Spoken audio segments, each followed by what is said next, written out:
I kind of remember we dispatched the last box out of the old facility at like 3 p.m. and by 5 p.m. we were operational in the next kitchen. It was crazy. It was nuts.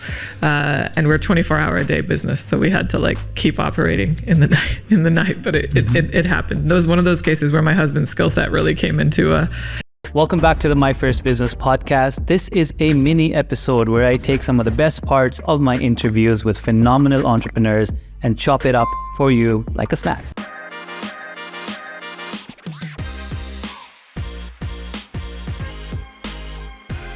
Let's talk about funding and investors. I know you bootstrapped your business for a while, right? So how many years did you bootstrap it for now then?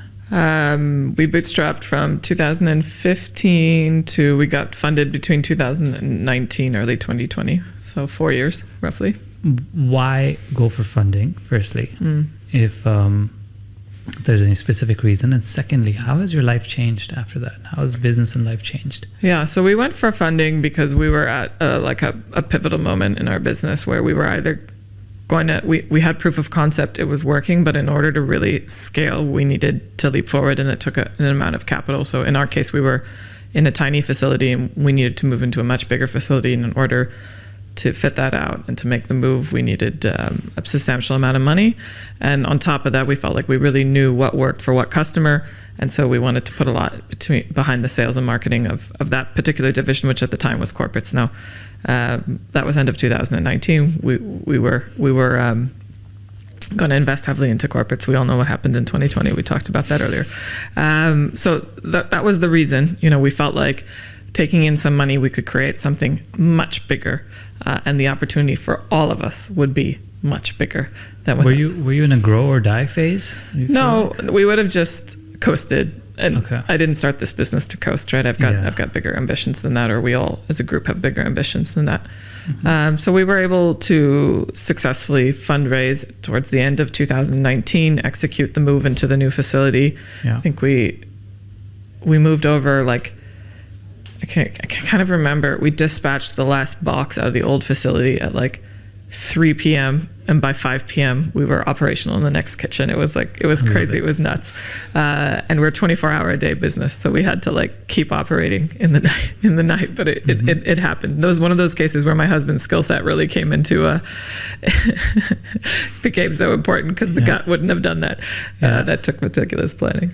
So we moved over and we started our new facility. We wanted to really grow more into healthy snacking on top of fruit, servicing many more corporates. Of course, we've talked about the pivot that we had to make in 2020 towards homes, but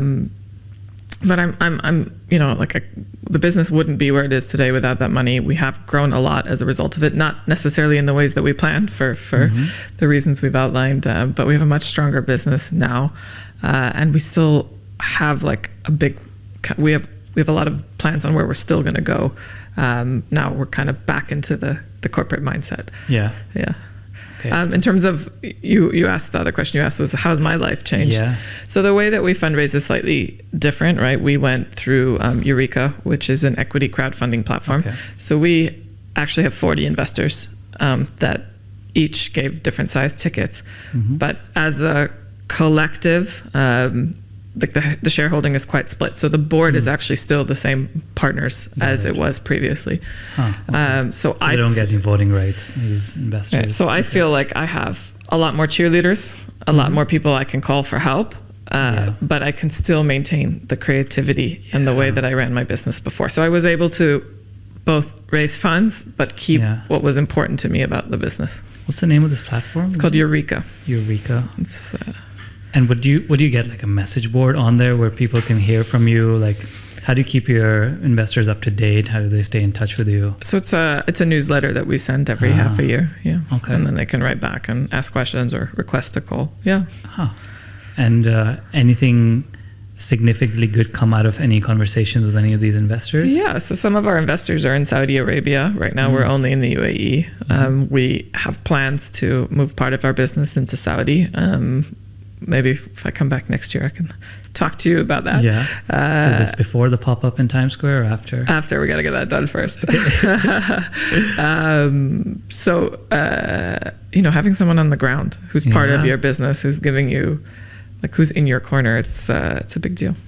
All right, that's all, folks. I hope you enjoyed that teaser. I think you will love the full episode. I'll leave the links in the description below, or you can head on over to my website. It's nparvez.com. Before you head off, I have just one more question to ask you. Why haven't you subscribed yet?